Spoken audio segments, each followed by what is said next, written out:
This channel does not promote any violent, harmful, or illegal activities. All content provided by this channel is meant for an educational purpose only. অন্যদিকে আপনারা জানেন সেই খবর আপনাদের সকালে আমরা দেখিয়েছি আসানসোলের জঙ্গলে দুর্গাপুরের এক ছাত্রীর দেহ উদ্ধার হয়। ওই কিশোরীকে ধর্ষণের পর খুন করে জঙ্গলে ফেলে দেওয়া হয়েছে বলে মৃত কিশোরীর পরিবারের তরফ থেকে অভিযোগ করা হয়েছে। স্কুল যাওয়ার নাম করে বাড়ি থেকে বেরিয়ে সে আর ফেরেনি। গতকাল ডামরা জঙ্গলে পাতা ঢাকা অবস্থায় তার দেহ উদ্ধার হয়। পরিবার অভিযোগ করছে যে এক যুবকের সঙ্গে দেখা করতে গিয়েছিল এই পড়ুয়া। রাতেই অভিযুক্ত সেই যুবক, যার নাম রাকেশ পাসওয়ান, তাকে পুলিশ গ্রেফতার করেছে। দশম শ্রেণীর ছাত্রীর গলায় দাগ রয়েছে, তার পোশাক অবিন্যস্ত অবস্থায় ছিল, ফলে ধর্ষণ করে খুন করা হয়েছে বলে স্থানীয়রাও অনুমান করছেন। জয়ন্ত আমার সহকর্মী এই মুহূর্তে আমাদের সঙ্গে রয়েছেন সরাসরি। জয়ন্ত, এখনো পর্যন্ত এই ঘটনায় যে ব্যক্তিকে যাকে গ্রেফতার করা হয়েছে তাকে জিজ্ঞাসাবাদ করে এখনো পর্যন্ত কোন কোন তথ্য সামনে আসছে, কি কি জানা যাচ্ছে? দেখো, পরিবারের দাবি হচ্ছে শুধু রাকেশ একা নয়, এর সঙ্গে আরো কয়েকজন জড়িত আছে। কেননা একা কোনো একটা ছেলের পক্ষে এইভাবে কাউকে খুন করা এবং খুনের আগে ধর্ষণ করা সম্ভব নয়। যেভাবে মৃতদেহ যেভাবে উদ্ধার হয়েছে তাতে মনে হচ্ছে যে এই ঘটনার সঙ্গে আরো বেশ কয়েকজন জড়িত আছে। পরিবারের দাবি হচ্ছে গণধর্ষণ করে খুন করা হয়েছে, শুধু ধর্ষণ নয়, গণধর্ষণের অভিযোগ করা হচ্ছে। গণধর্ষণ এই ঘটনায় যারা যারা যুক্ত তাদের প্রত্যেককে গ্রেপ্তারের দাবি জানাচ্ছে পরিবার। আমি একটা বিষয় সংক্ষেপে জানতে চাইবো, খুব সংক্ষেপে। দুর্গাপুরের ছাত্রী, তার দেহ আসানসোলে পাওয়া গিয়েছে, তার বাড়ির লোকজন দুর্গাপুরে থাকে। আসানসোলে গিয়ে সেখানকার পুলিশের সঙ্গে কোন রকম এই যোগাযোগটা কিভাবে হচ্ছে? নাহলে তো জানা যাবে না বিষয়টা কি হয়েছে। দেখো, আমাদেরকে যে পরিবারের লোক যেটা জানিয়েছে, এখনো পর্যন্ত লিখিত কোনো অভিযোগ খুন বা ধর্ষণের কোনো লিখিত অভিযোগ পরিবার তরফ থেকে এখনো করা হয়নি। মিসিং অভিযোগ ছিল 29 তারিখে, যেটা জানিয়েছে আসানসোলে গিয়ে পুলিশের কাছে ময়নাতদন্তের আগেই অভিযোগ জানাবে বলে জানিয়েছে। যে গণধর্ষণ এবং খুনের ঘটনা এই অভিযোগ জানাবে আমাদের পরিবার সূত্রে আমরা জানতে পেরেছি।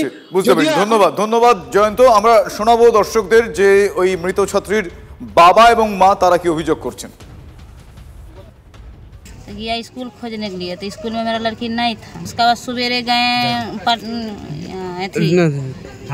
फाड़ी गए, वहाँ लिखाए, फोटो दिखाया और आपका लड़की मर गया।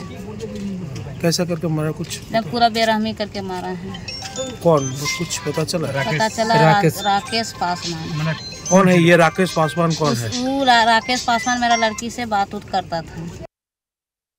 मेरा लड़की राकेश पासवान से थोड़ा बहुत बात करता था मोबाइल में, प्यार की तरह। वो भुलावा करके बुलाया है, दोस्त का माफी फोन करता रहे, हाँ उसी के चलती। वही छोड़ो, वही उसका छोड़ा को कोई नहीं मारा होगा मेरे लड़की के, कोई नहीं। गैंग रेप करके एक आदमी एक लड़की के कभी कुछ नहीं कर सकता है। गैंग रेप उसका साथ 3 4 5 लड़का होगा, ऐसा करके लड़की के मारा। आप फोटो देखिएगा ना, तो फोटो कीजिएगा ना तो रूह कांप जाएगा, रूह कांप जाएगा।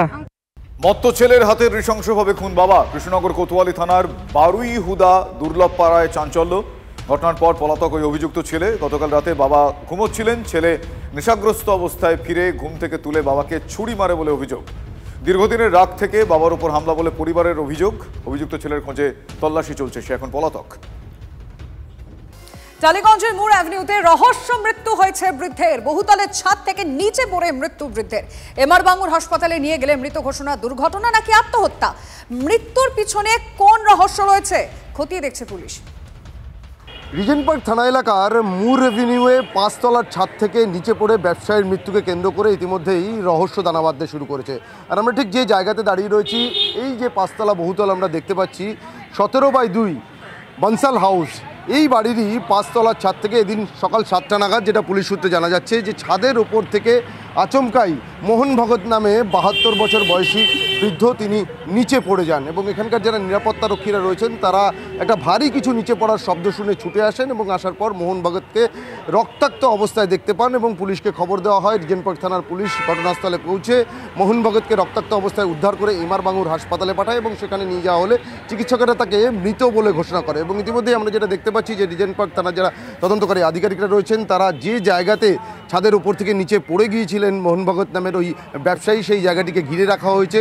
অন্যদিকে ময়নাতদন্তের রিপোর্ট হাতে এলেই ঠিক কীভাবে ওই বৃদ্ধের বা ব্যবসায়ীর মৃত্যু হলো সেই বিষয়টা সম্পূর্ণরূপে স্পষ্ট হবে বলেই পুলিশের তরফ থেকে দাবি করা হচ্ছে। ক্যামেরায় গৌরবের সঙ্গে সুপ্রিয় গুহ, TV9 বাংলা।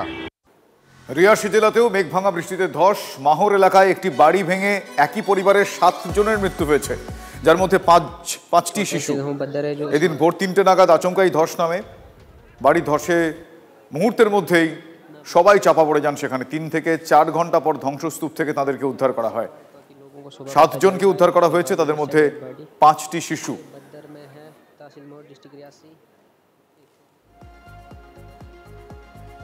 অন্যদিকে শিলিগুড়ি সিকিম যে জাতীয় সড়ক, সেখানেও ধস নেমেছে। 10 নম্বর জাতীয় সড়কের কালীঝোড়ার কাছে ব্যাপক ধস।